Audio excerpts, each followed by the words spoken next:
अब देखेंगे rejuvenation of old orchard top working framework. आपका टॉपिक नंबर 15 का टॉपिक है, 15 नंबर का टॉपिक है। ठीक, तो रिजुवेशन पहले जानने से पहले हम थोड़ा सा इसका परिचयात्मक जान लेंगे। परिचयात्मक मतलब परिचय परिचय जान लेंगे।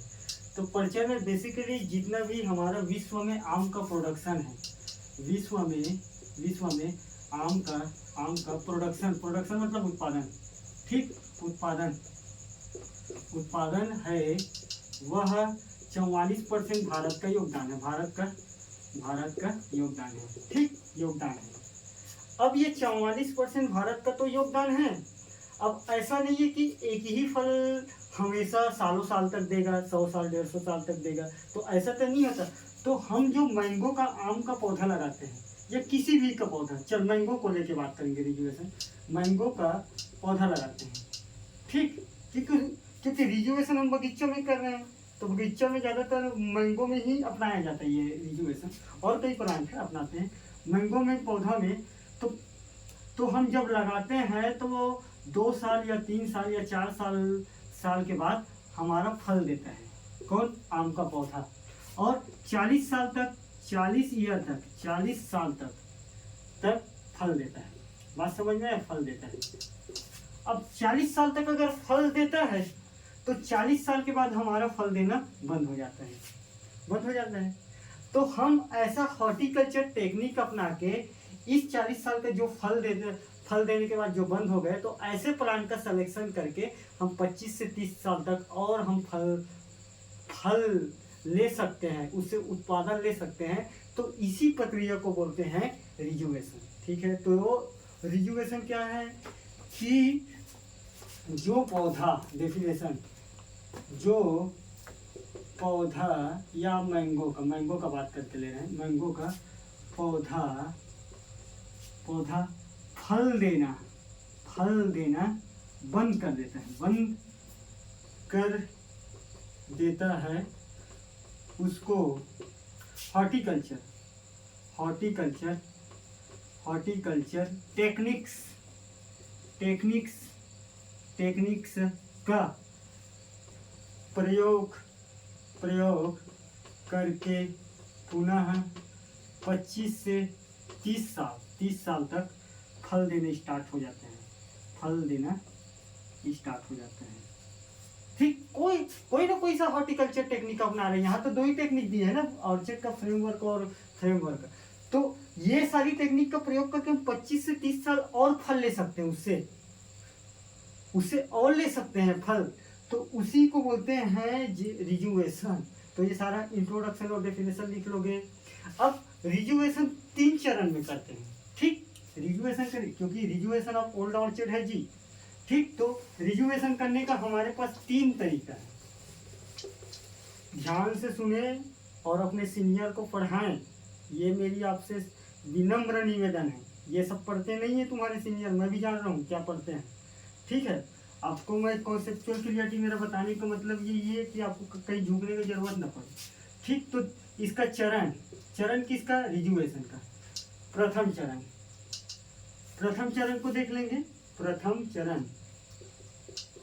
ठीक, तो प्रथम चरण में क्या करते हैं हम प्लांट का सिलेक्शन करते हैं कि किसमें करेंगे भाई रिजुवेशन। ऐसा तो नहीं है कि जाके किसी भी प्लांट में, फूल का प्लांट में कर दिया। अरे भाई, फूल 40 साल जीता ही नहीं है तो कैसे कर दोगे यार। तो सबसे पहले अपन सिलेक्शन करेंगे, प्लांट का सिलेक्शन। ठीक, सिलेक्शन कर लिया तो चुनाव करेंगे। सिंपल से बात, चुनाव करेंगे। चुनाव करने के बाद अपन प्लांट का सिलेक्शन के उस प्लांट को 1.5 से 3 मीटर की ऊंचाई पर कट कर देते हैं। कट करते हैं। अब वो प्लांट क्या है? फ्रूटी प्लांट है। ऑर्चर्ड मतलब फ्रूटी प्लांट। ठीक है, फ्रूट मतलब फल वाला बगीचा जी। फल वाला बगीचा पर करेंगे, मैंगो का प्लांट सिलेक्शन करेंगे। 1.5 से 3 मीटर की ऊंचाई पर हम कट कर देते हैं। ठीक, अपन कट करें। अब कट करने के बाद सिलेक्शन किए, प्लांट का सिलेक्शन करने के बाद 1.5 से 2 मीटर, क्योंकि फल तो आ नहीं रहा है, हमको 25 से 30 साल और बढ़ाना है फल को। तो फल को बढ़ाने के लिए हम पहले कट करेंगे। तो कट जैसे करेंगे तो कट करने के बाद हम जहाँ कट किए हैं वहाँ बोडेक्स मिक्सचर मिक्सचर का 5/5/30 रेशियो पर कट वाले पोर्शन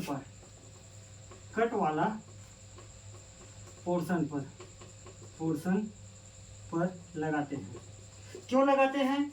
क्योंकि फंगस बैक्टीरिया न पनपे। ठीक, यहाँ एक पॉइंट और लिखिए, क्योंकि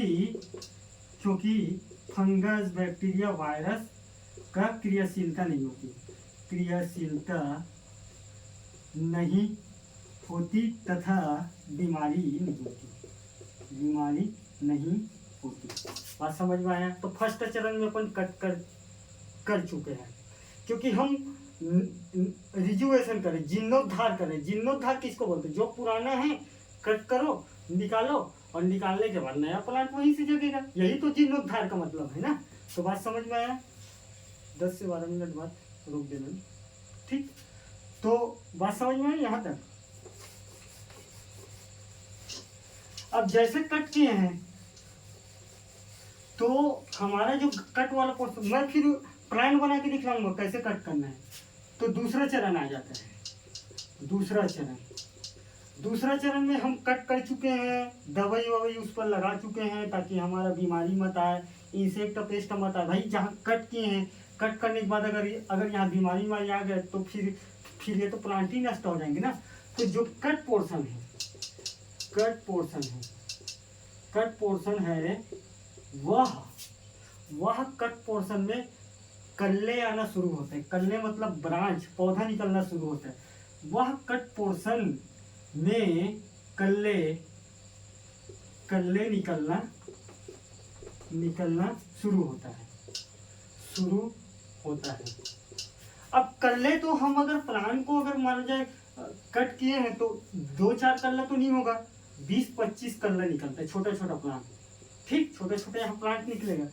इसमें से ये बहुत सारा कल्ले निकलता है, कल्ले निकलना शुरू होता है। और यह कल्ला मतलब ब्रांच, छोटे छोटे प्लांट, कल्ले एटलीस्ट 20 के आसपास होता है। 20 के आसपास या इसी आसपास होता है।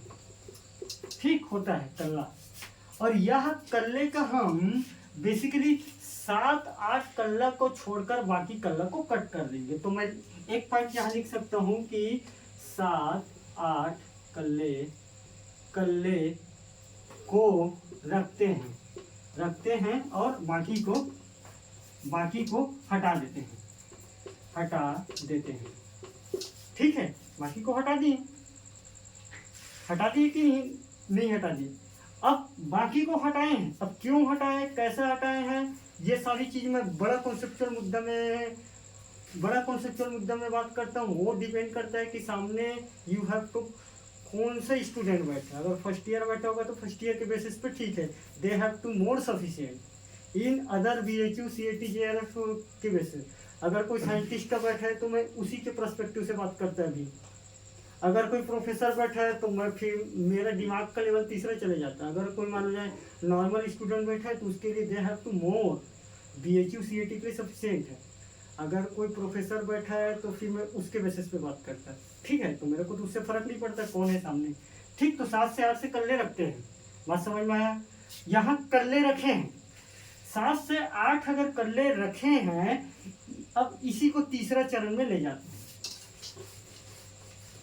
ठीक, तो दूसरा चरण तक हम कल्ले 7 से 8 रख चुके हैं। तीसरा चरण,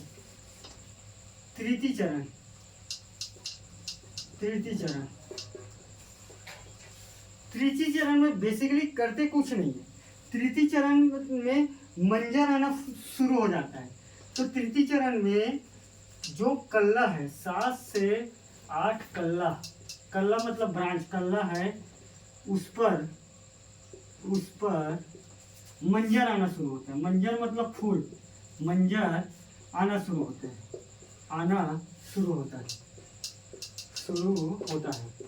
ठीक, मंजर मतलब फूल आना शुरू हो रहा है। देख पानी भर के। ठीक, तो मंजर आना शुरू हो रहा है। बात समझ में आया? अब मंजन आना जैसे शुरू होगा तो हम 12 किलो पेक्लोब्यूटाजोल डाल देते हैं। ठीक, मंजन आना शुरू हो गए तो 12 केजी पेक्ला बोलते हैं, पेक्ला ब्यूटाजोल जोल का छिड़काव करते हैं। बात समझ में आए? छिड़काव कर दिए तो छिड़काव करने के बाद या छिड़काव नहीं, उपचारित करते हैं और यह करते करते हमको मिनिमम 1.5 से 2 साल लग जाता है। और 1.5 से 2 साल ये रिजुवेशन का कॉन्सेप्ट है। ये तीनों चरण करने के बाद हमारा फल 25 से 30 वर्ष तक अधिक फल देना फिर स्टार्ट हो जाता है। इसी को बोलते हैं रिजुवेशन ऑफ ओल्ड आर्चर। 3 प्रोसेस से 3 चरण से करते हैं। ठीक, तो इसका लाभ क्या है? लकड़ी मिल जाता है, जलाऊ लकड़ी। भाई पुराना वाला जब 40 साल के प्लान को कर रहे हो तो हमको जलाऊ लकड़ी प्राप्त होगा। सबसे पहली बात, जलाऊ लकड़ी के बाद 25 से 30 साल तक और फल देना स्टार्ट होता है। फल देने के बाद क्या है?